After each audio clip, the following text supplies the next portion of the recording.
Horas 37 minutos, estamos no ar. Já estávamos pelo Facebook e agora estamos também pelo canal 15 da NET e pela FURG FM 106,7.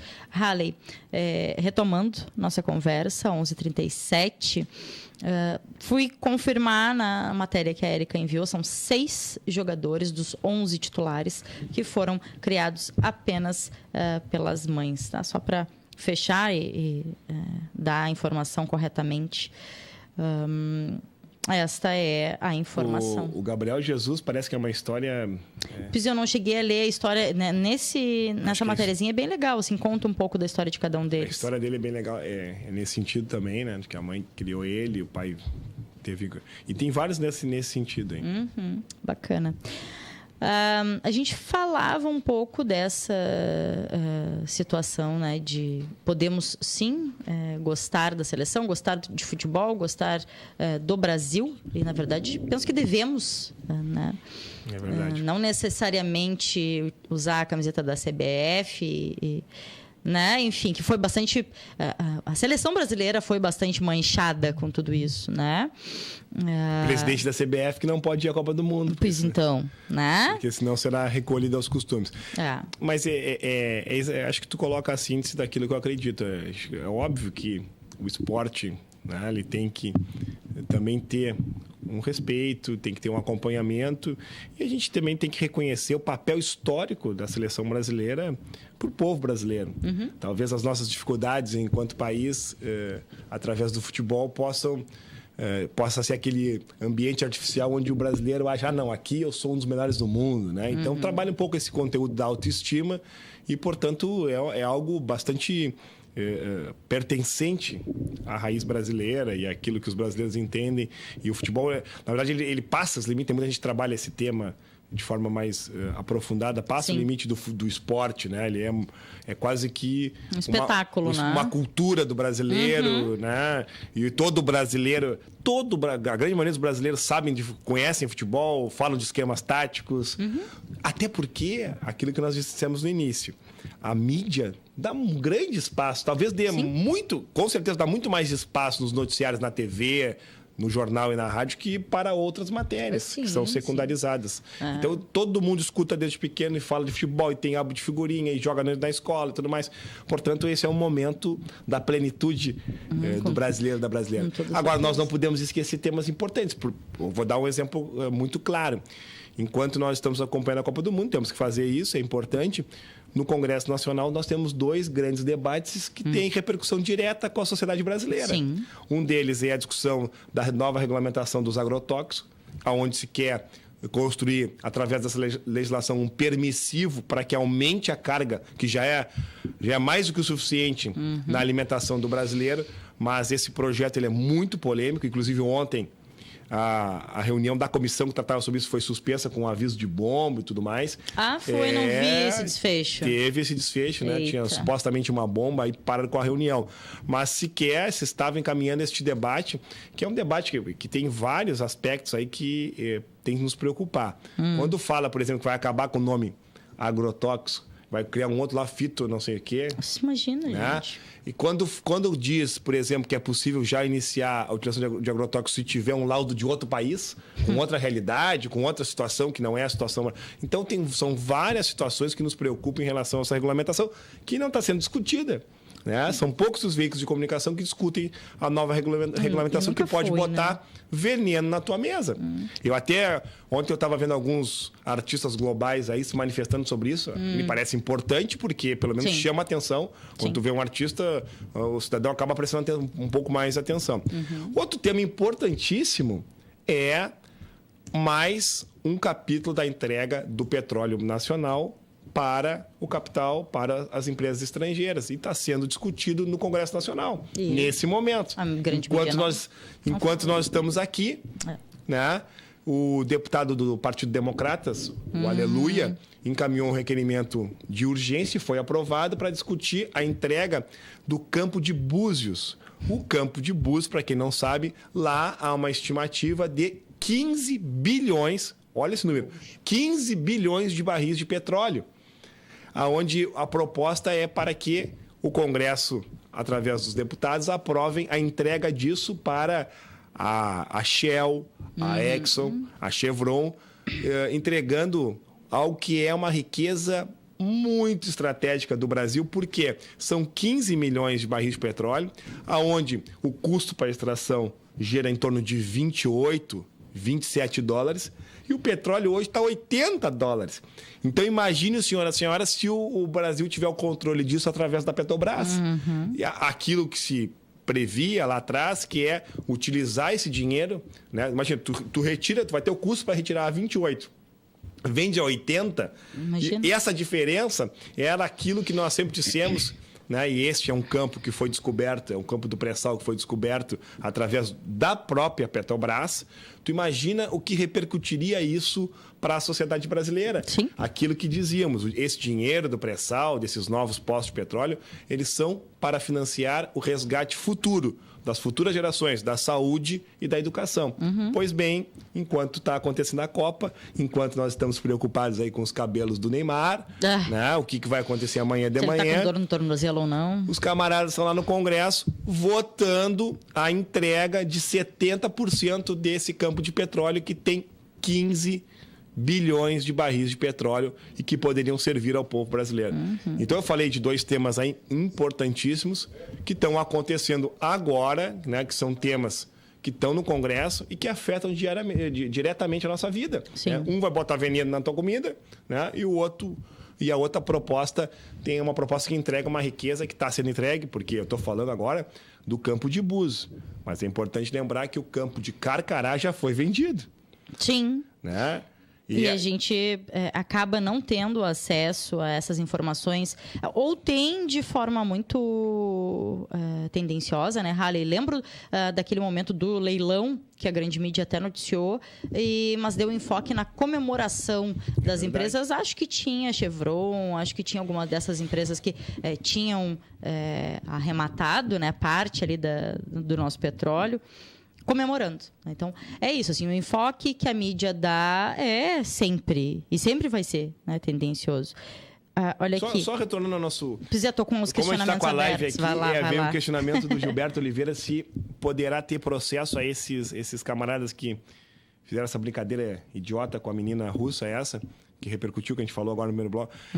Há um movimento na Rússia, inclusive durante a Copa já se iniciou a coleta de assinaturas para que se inicie um processo lá com a autoridade russa. É a notícia que eu li. Tá. Agora não sei, me parece que até agora não tinha havido nenhum processo nesse sentido. O que eu tinha ouvido também num dos noticiários é que lá na Rússia só poderia ser, enfim, aberto um processo se a vítima, no caso, aquela mulher que ainda não foi identificada, se ela registrasse alguma queixa. Então, e me lembro de algumas pessoas bem incomodadas com isso. Assim. Também não sei se faz parte da legislação lá da Rússia, enfim, como são as coisas. Lembrando que a legislação da Rússia não é um parâmetro, né, de respeito à dignidade da pessoa humana, né? Especialmente com respeito à questão dos gays, que tem uma repressão muito forte. E, portanto, também precisa observar o sistema, que eu não sou profundo conhecedor, mas precisa observar como é que eles trabalham essas questões. Ontem ainda conversava sobre essa questão, né, da LGBTfobia lá, e que existe lei proibindo qualquer tipo de relação homoafetiva na frente de crianças. Aliás, o governo brasileiro também é fantástico, né? Algumas instruções do governo brasileiro para quem fosse a Rússia dizia, não, se você é gay, comporte-se, né? Só faltou dizer aí, fique no armário, né? Não se reprima, enfim, não se manifeste.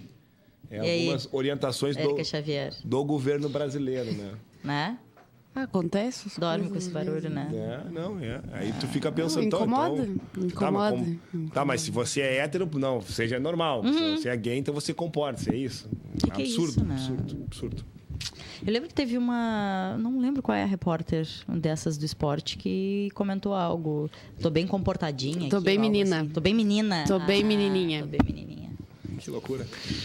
E ela é, sei lá, não sei como é que diz, jornalista esportiva ou coisa assim. Jornalista esportiva, eu não lembro o nome dela. E ela Mandar um abraço também para a professora Sônia Tissot, que está aqui com a gente aqui na live. Isso, Sônia também comentou ali, né? Muito bem. Olha aqui, a gente falou em educação, a gente fala de tudo e as coisas estão numa grande rede, né?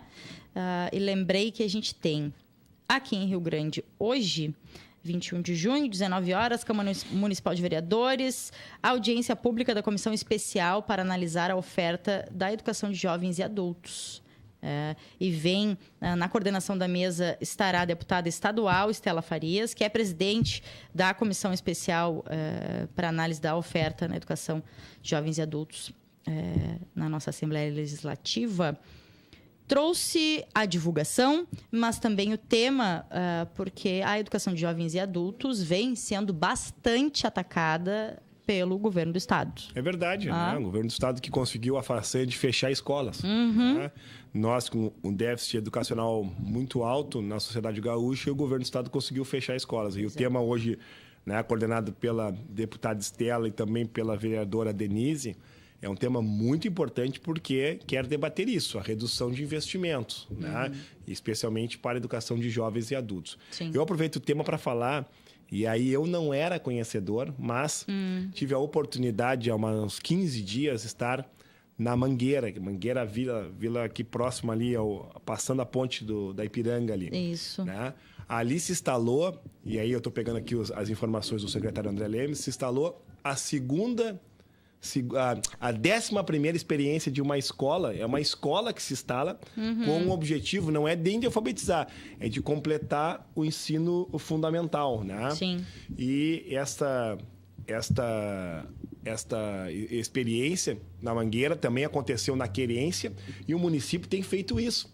É mais ou menos a experiência que o Movimento dos Trabalhadores Sem Terra fez de escolas itinerantes, né? Que aí se estabelece uma certa comunidade, como foi no caso da Mangueira, onde tem um público ali de pessoas que não conseguiram acompanhar o ensino regular, mas que através desse projeto, que é uma escola, porque tem uma direção, tem um corpo docente, né? Se coloca para, em 2 anos, 3 anos, fazer a formação dessas pessoas que hoje estão no mercado de trabalho, mas precisam estar com o ensino fundamental concluído para depois até alçar o ensino médio, que é a responsabilidade do Estado. Sim. Portanto, quando nós debatemos esse tema da educação, fundamental essas experiências e o debate de hoje, né, que a Estela vai coordenar, é um debate bastante importante também no sentido do papel do Estado. O Estado tem que voltar com isso. Eu lembro aí de vários movimentos. Lembro do Olívio, quando fez o MOVA, que era um movimento de alfabetização importante, né? E nós temos analfabetismo no Estado ainda, temos que combater isso. Né? Então, esse é um tema de fundamental importância. Eu virei para ti para tu ver outro questionamento, mas tu falou no Olívio e eu preciso relembrar, né? Tá saindo já o filme documentário Galo Missioneiro, que é sobre a história de luta, de vivência de Olívio Dutra.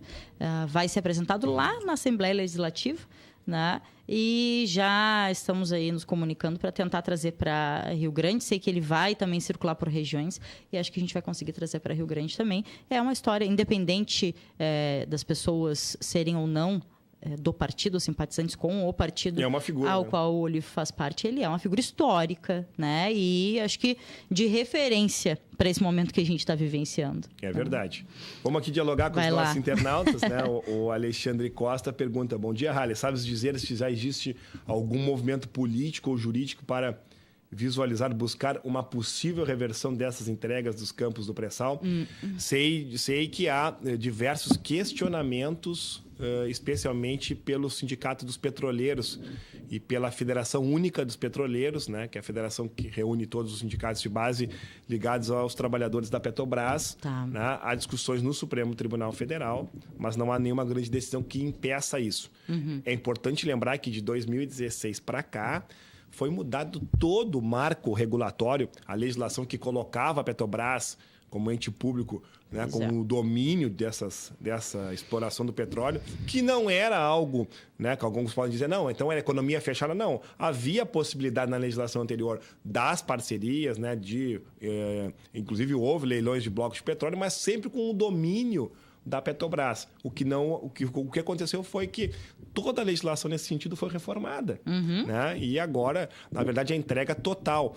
Lembra que há 2 anos atrás os prefeitos discutiam no Brasil qual é a destinação do royalty do petróleo. Né? Porque a gente imaginava que a Petrobras ia explorar e os royalties, que é aquele percentual que os estados e os municípios que estão próximos à bacia de petróleo têm que receber.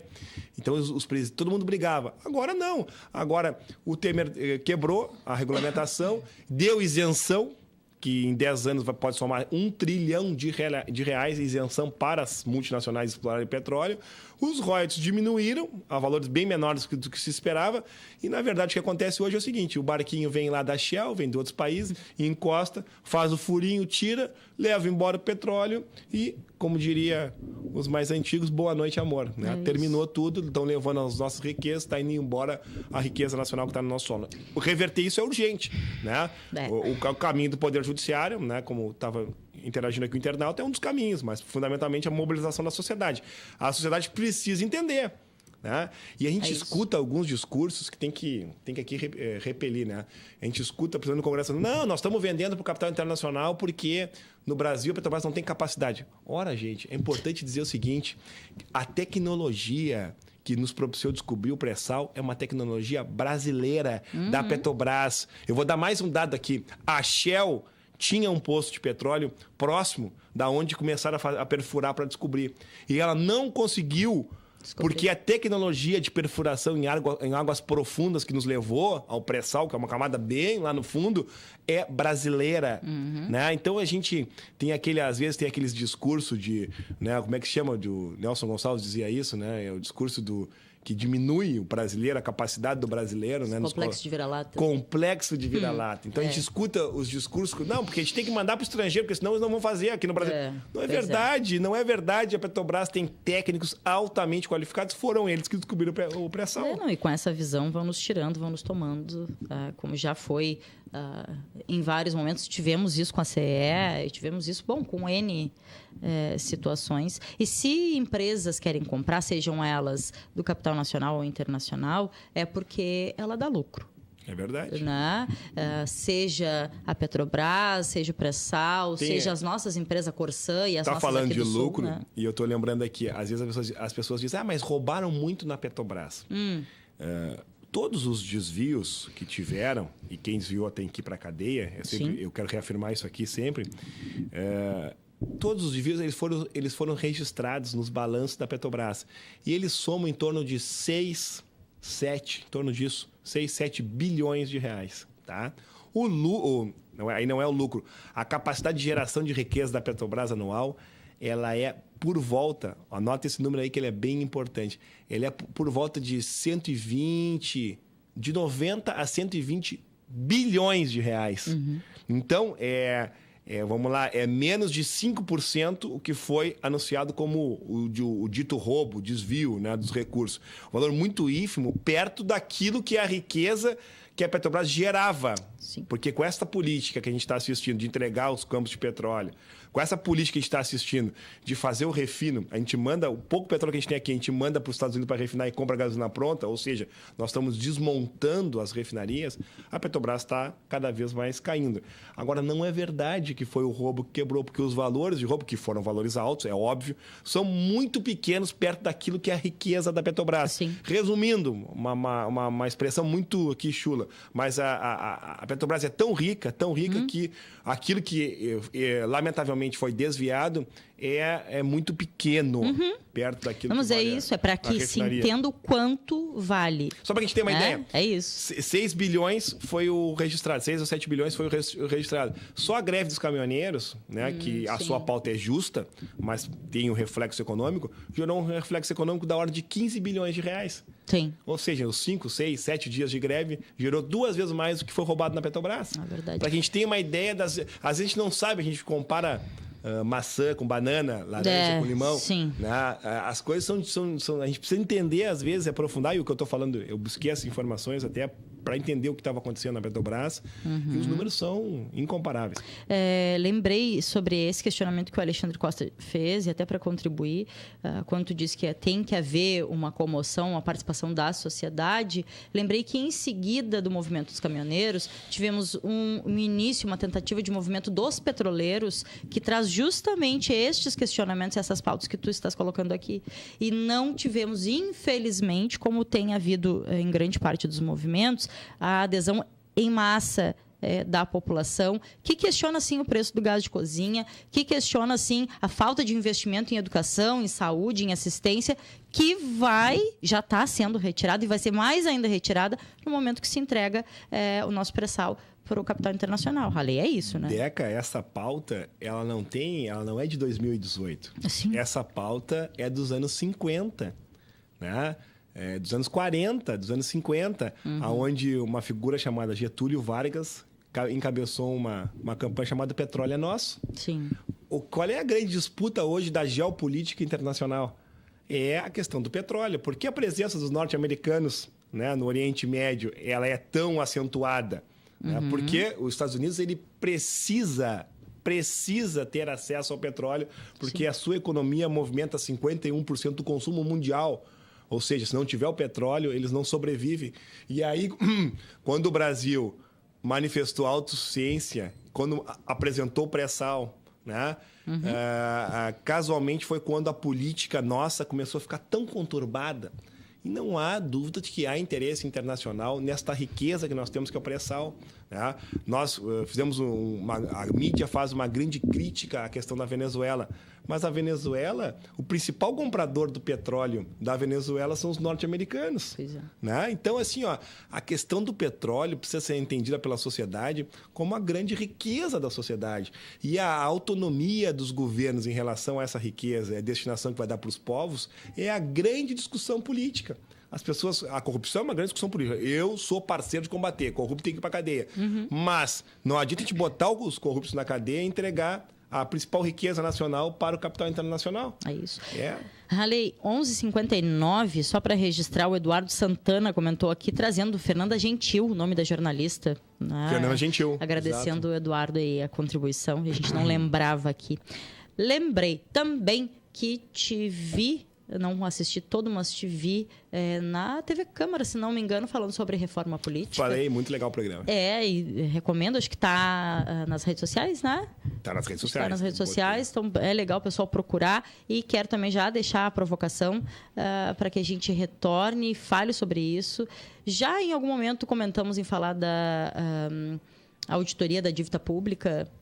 Verdade. E penso que é extremamente necessário começar a trazer todas essas... Faltando pouco tempo. Esse dado é importante, as pessoas não sabem, eu sempre falo. Eu provoco, né? A cada R$10, esse dado é importante, a cada R$10 que a gente paga de imposto nesse país, 5 vão para a mão dos bancos, através do comprometimento que o orçamento tem com os juros da dívida pública. Então, tu paga 10 de imposto de renda, 5 vai direto para o banco. É isso. A gente precisa discutir isso. Cadê justiça nisso, O Equador discutiu.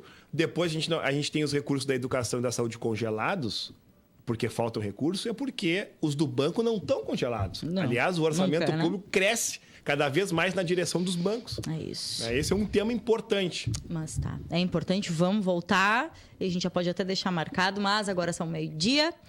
E lembrando, a gente segue repetindo para afirmar na mente de quem nos assiste, nos ouve, as reprises do Paralelo acontecem todos os dias às 23 horas, 11 horas da noite. Vocês podem assistir o programa que está acontecendo agora de manhã. Então, pelo canal 15 da FURG TV, da NET, e também pelo streaming da rádio, furgtv.furg.br. É só acessar e assistir, tá bem?